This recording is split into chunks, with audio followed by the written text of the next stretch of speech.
নদিয়ার কালীগঞ্জ বিধানসভা উপনির্বাচন, মাত্র একটি উপনির্বাচন বিধানসভা কেন্দ্রে, কিন্তু তাতেও দেখা যাচ্ছে একাধিক অভিযোগ আসছে। কোথাও বিরোধী দলের এজেন্টকে বসতে দেওয়া হচ্ছে না, কোথাও জোর করে শাসক দল উঠিয়ে দিচ্ছে, এমনটা অভিযোগ। আর এবার বিজেপির প্রার্থী আশিস ঘোষ, তিনি অভিযোগ করছেন তাকে আটকে দিয়েছে কেন্দ্রীয় বাহিনী। ঠিক কি ঘটলো দেখুন।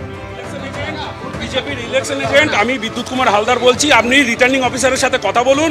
রিটার্নিং অফিসার যদি আপনাকে বলে যে পার্শ্ববর্তী বুথের কেউ, হ্যাঁ পার্শ্ববর্তী ফোন করেছিলেন, কে ফোন করেছিলেন? ফোন করেছিলেন, নাম তো জানি না তাদের।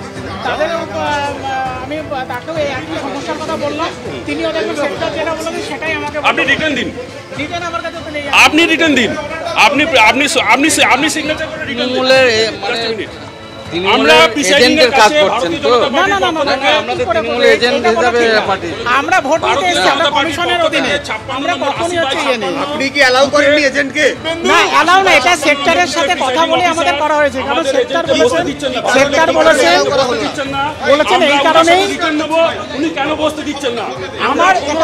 আমার এখানে বসাবসি নিয়ে কিচ্ছু নেই, কারণ এখানে আমার কোনো শাস্তি নেই। কারণ এখনই ফোন করেছেন, ফোন করে আমাকে বললেন যে যারা ওই বুথের যদি হয় ভোটার। আবির দত্ত সরাসরি রয়েছেন আমাদের সঙ্গে। আবির, কি নিয়ে বাদানুবাদ? দেখো, শুরুতেই তোমায় বলি, যেখানে আমরা দাঁড়িয়ে রয়েছি এই চাঁদঘর আদর্শ বিদ্যাপীঠ, সেখানে বিজেপির এজেন্টকে বসাকে কেন্দ্র করে এই উত্তেজনার পরিস্থিতি তৈরি হয়েছে। বিজেপির এজেন্টকে তাকে বসতে দেওয়া হয়নি বলে যে অভিযোগ উঠেছে, এবং অভিযোগ খোদ প্রিসাইডিং অফিসার এবং এখানে যারা তৃণমূলের এজেন্ট রয়েছেন তাদের বিরুদ্ধে করেছেন বিজেপির প্রার্থী।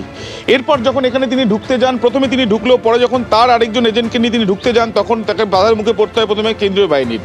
এরপর প্রিসাইডিং অফিসারের সঙ্গে কথোপকথন চলাকালীন তীব্র বদানুবাদে জড়িয়ে পড়েন এখানে যারা যিনি প্রিসাইডিং অফিসার এবং তার সঙ্গে বিজেপি প্রার্থী। তীব্র বদানুবাদে তৃণমূলের হয়ে কাজ করছেন প্রিসাইডিং অফিসার, সেই কথা বললেন বিজেপি প্রার্থী। পাল্টা প্রিসাইডিং অফিসার কিন্তু তিনি বললেন তিনি তার নিজের ডিউটি করছেন। তীব্র এই বদানুবাদের পরে উত্তেজনার পরিস্থিতি তৈরি হয়। বিজেপির কর্মীরা, তারা কয়েকজন ছিলেন, একেবারে ভোটের এই যে কেন্দ্রের গেটের সামনে তারা চলে আসেন। এরপর বিশাল সংখ্যায় সেন্ট্রাল ফোর্স তারা ইতিমধ্যে এসে পৌঁছেছেন এই বুথের সামনে।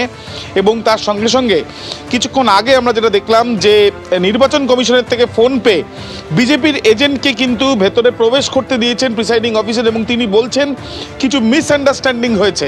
এবং তারপরই আরও বেশি সরব হয়েছে বিজেপির প্রার্থী এবং বিজেপির কর্মীরা। তাদের যেটা বক্তব্য, তাহলে এই 2 ঘন্টা 3 ঘন্টা ভোট তখন কেন বসতে দেওয়া হলো না, সেই নিয়েও তারা তুলছেন প্রশ্ন। আবির, ধন্যবাদ। আপনাদের এবার শুনিয়ে দেবো বিজেপি প্রার্থী আশিস ঘোষ, তিনি ঠিক কি অভিযোগ করছেন। বার করে দেয়, দেখেন এদের প্রিজাইডিং অফিসার বলুন আর যাই বলুন, এরা তৃণমূলের ক্যাডার, তৃণমূলের নির্দেশে কাজ করছে। যার জন্য আমরা এটা নির্বাচন কমিশনকে জানিয়েছি। এবং তার কিন্তু সেন্ট্রাল ফোর্স তো রয়েছে এখানে, সেন্ট্রাল ফোর্স তো রয়েছে। সেন্ট্রাল ফোর্স তাহলে না, বুথের এজেন্ট নেই। বুথকে বিভিন্ন রকম এরা পরিকল্পনা করছে, হুমকি, যেমন সেন্ট্রাল ফোর্স তো রয়েছে। তাহলে আমরা জানিয়েছি স্যার, এটা আমরা জানিয়েছি কিভাবে যোগাযোগ করতে পেরেছে। এখনই আমাদের যোগাযোগ হবে। এজেন্ট কি ভেতরে ঢোকাবেন আপনি?